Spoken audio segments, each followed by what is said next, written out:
I stared across the kitchen island, the Seattle sunrise spilling through the windows, casting a golden glow that did nothing to warm the chill creeping into my bones. "I'm not sure what you're implying," Daniel said, his voice taut as he set his coffee mug down with a precision that screamed restraint. "I'm your husband, Elena. Not some Wall Street shark circling your accounts. All I'm asking is why you won't add me to your new investment portfolio." I kept my tone steady, even as the familiar tension coiled between us like a snake ready to strike. "We've always been open about our finances, Daniel. Transparency's been our thing until lately." He let out a dramatic sigh, leaning back in his chair.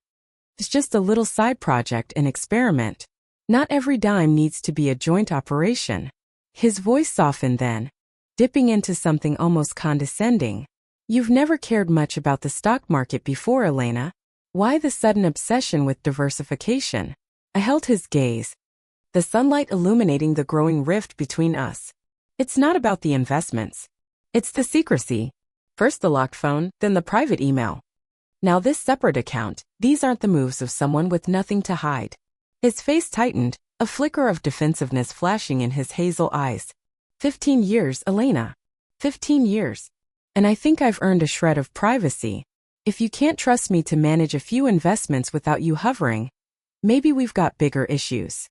He stood abruptly, snatching his jacket from the chair. "I'm late for work. We'll hash out your trust problems later." The front door slammed shut, leaving me alone with my cooling chamomile tea and a storm of swirling thoughts. "My name's Elena Harper, 43, a risk management consultant for insurance firms. My career's built on spotting trouble before it explodes. Colleagues call me Elena the Oracle, for my knack at predicting disasters. Funny then how blindsided I'd been in my own marriage. Daniel and I met 16 years ago at a fintech conference in San Francisco. He was all charm and ambition, with a shared love for plotting out life's uncertainties. We tied the knot a year later, carved out thriving careers, and built a life that was steady if not exactly sizzling. Kids weren't in the cards. We opted for promotions and a cushy lifestyle instead. For 14 years, our marriage ran like a well-oiled machine. Balanced, reliable, safe. That is, until 6 months ago when Daniel started shifting in ways I couldn't ignore. I flipped open my laptop, pulling up our joint accounts. Everything looked fine. No red flags, no mysterious withdrawals. Maybe I was overreacting. Maybe there was a logical explanation for his new caginess. Then my phone buzzed, a security alert from our home system. I tapped the app, and there it was, footage from 4:13 a.m. Daniel, hunched over my desk, snapping photos of my personal banking docs with his phone, his face bathed in the eerie blue glow of the screen. A cold dread settled in my gut. This wasn't suspicion anymore, this was betrayal. Money's always been my fortress, a lesson drilled into me by my dad's collapse during the 2008 crash. I watched my parents' 30-year marriage disintegrate under the weight of financial ruin.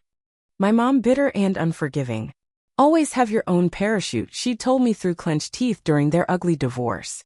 I took it to heart, keeping my own savings, investments, and retirement funds separate even after marrying Daniel. We had joint accounts for bills and big buys, but my safety net stayed mine. He had his own setup too, a system that worked, blending unity with independence. Daniel came from money, raised by parents who spoiled him rotten. He'd grown used to luxury but still hustled as a fintech consultant, a drive I admired. His occasional splurges, a restored Mustang, a tricked-out home office, never bothered me. We could afford it, and who doesn't deserve a little joy? But 6 months ago the cracks started showing. Late nights at work, his laptop screen always tilted away. Snappy answers to simple questions about our budget. Then I found a secret credit card buried in our tax files. One with hefty charges he brushed off as work expenses. Reimbursed, no big deal. I bought it barely because I trusted him. Or I thought I did. 3 months ago his phone got a password. 2 months ago he switched our mail to a P.O. box.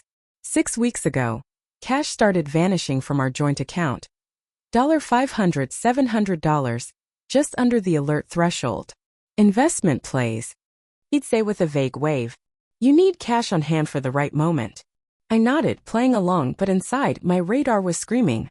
I upgraded our home security, night vision cameras, the works, citing neighborhood break-ins. I built spreadsheets, tracked every penny, every oddity. I didn't want to believe my husband was lying, but my gut, honed by years of sniffing out fraud, wouldn't let it go. The 4 a.m. footage changed everything. No excuse could explain him rifling through my papers, photographing account numbers and passwords scribbled in my shorthand. I watched it on loop, his careful moves burning into my brain. That morning after he left for work, I locked myself in my office and tore into our finances. Joint accounts looked clean, no funny business there. But when I dug into my personal accounts, the ones he'd snapped, I found a nightmare. Someone had tried to add an authorized user with full access to my main savings. The request was pending bank approval, a phone call I hadn't gotten yet. My hand shook as I called the bank's fraud line. A change was requested yesterday. The rep confirmed cheerfully, adding Daniel Harper as a co-user. Approve it, Ms. Harper. Hell no, I said, my voice steadier than my racing pulse. I didn't authorize this. I think it's identity theft. The implications hit like a freight train. Daniel wasn't just hiding things, he was trying to hijack my money behind my back. The rep was a pro, locking my accounts, resetting passwords, flagging my credit. File a police report, she urged. Even if you don't press charges, it's a paper trail. I thanked her but froze. Calling the cops on my husband felt like a bridge too far, one I wasn't ready to cross. That night, over dinner, I tested him. Someone tried adding a user to my savings account today. Bank flagged it. His fork stopped midair, a flash of panic crossing his face before he smoothed it over. That's weird. Any leads? The lie slid out so easily I almost doubted myself. They're looking into it, I said casually. I've changed my passwords, just in case. A twitch in his jaw. Smart move. Can't be too careful. I lay awake beside him that night, his steady breathing mocking me. Who was this man I'd married? What was he after?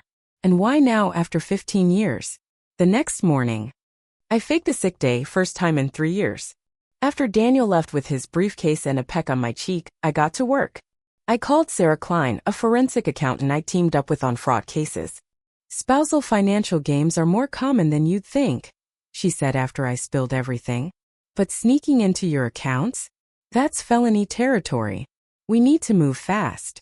With Sarah's help, I spent the day bulletproofing my finances.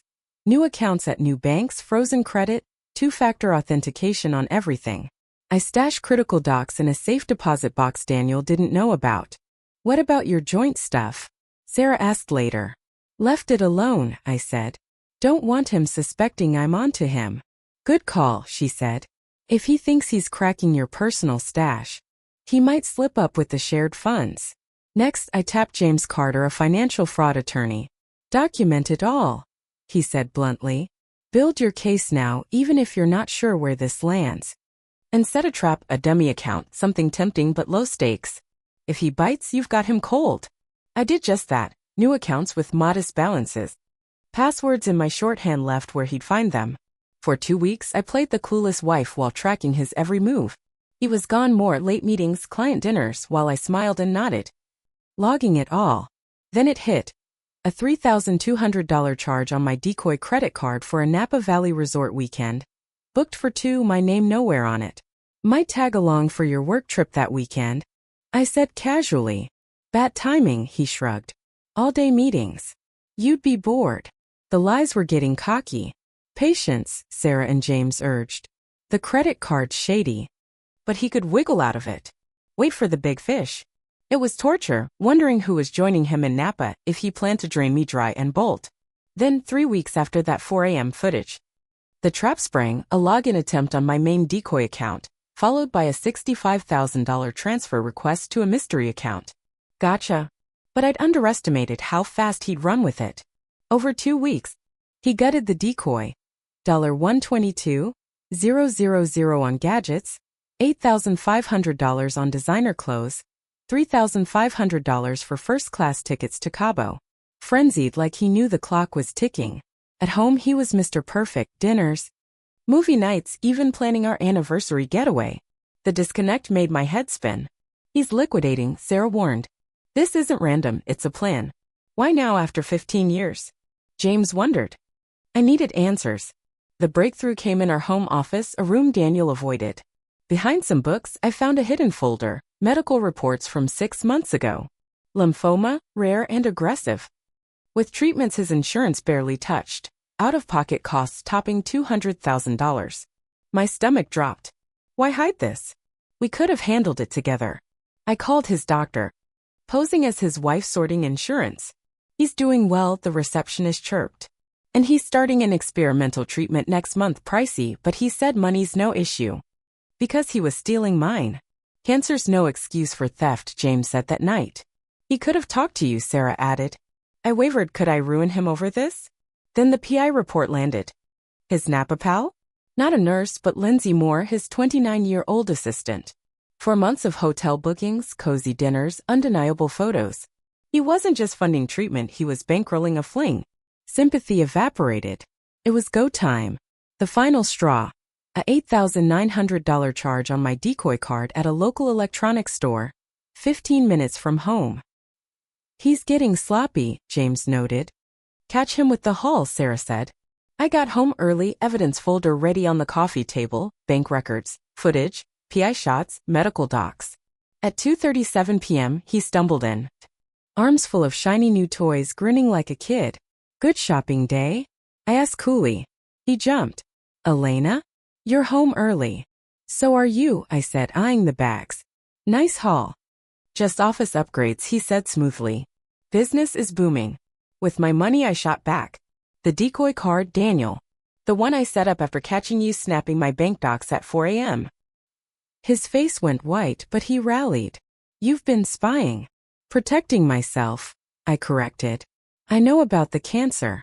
And Lindsay. Shock hit him, then bizarrely relief. Guess that simplifies things, he smirked.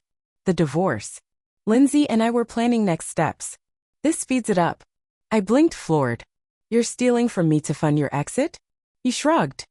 Don't I deserve something nice after 15 years of your paranoid planning? I let him ramble, every word gold for my case, then handed him the folder. Your fraud documented. Bank transfers, footage. Your affair all here. He gaped. You've been tracking me? Mitigating risk, I said, opening a hidden safe he'd never seen. Those accounts? Decoys.